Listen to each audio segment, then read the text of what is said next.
საით მიდიხარ. ხშირად მახსენდება ხოლმე ეს სიმღერა სპექტაკლიდან ხანუმა. მსახიობ ტრისტან ყველაიძის შესრულებით, რომელიც არაჩვეულებრივად თამაშობდა კოტეს და საოცრად ღეროდა ამ სიმღერას. ტრისტან ყველაიძე მსახიობ ნანა ფაჩუაშვილის მეუღლეა. ალბათ ნანას უჭირს ტრისტანზე საუბარი, თუმცა ეს სპექტაკლი გაიხსენა. კავკასიური არა. მე სულ მაგონდება ხოლმე ტრისტან ყველაიძის სიმღერა. როგორ მღეროდა და რა საოცარი გრძნობით ჰქონდა ეს პარტია სასიმღერო. ამაზე რა შეგიძლიათ გაიხსენოთ? როდესაც ეს პიესა განაწილდა სიმღერები იყო და ჩემი პერსონაჟი სონაც მღეროდა. აი მე და კოტე და სონა ერთმანეთს უმღეროდნენ. მე რაღაც არ მომეწონა ეს სიმღერა და ნელა ავაკეთე, სისულელე გავაკეთე.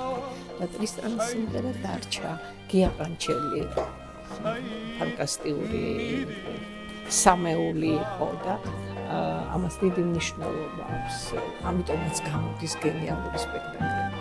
გაქვთ ასეთი ფრაზა, რომ მე უფრო მჭირდება თეატრი, ვიდრე თეატრს ვჭირდები მე. ასე თუ ფიქრობს მსახიობი, ის დიდხანს იქნება თეატრში. ალბათ მაგიტომაც დარჩა მარტო სამწუხაროდ.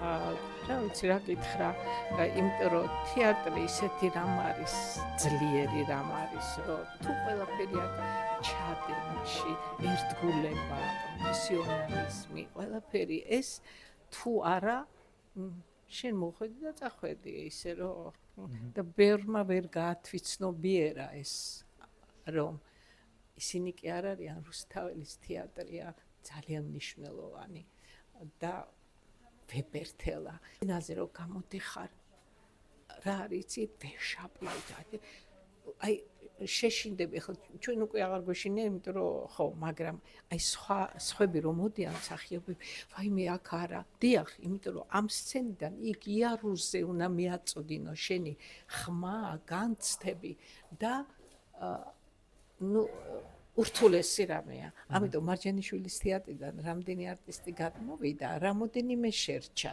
დანარჩენი უკან დაბრუნდა. მადლობა. იკომ სხვათა შორის დაიფიცა, რომ ბაწი ვარსკვლავს აღარ გავხსნიო და ის ბოლო ვიყავი მე და კაი თქო ნუ გახსნით თქო.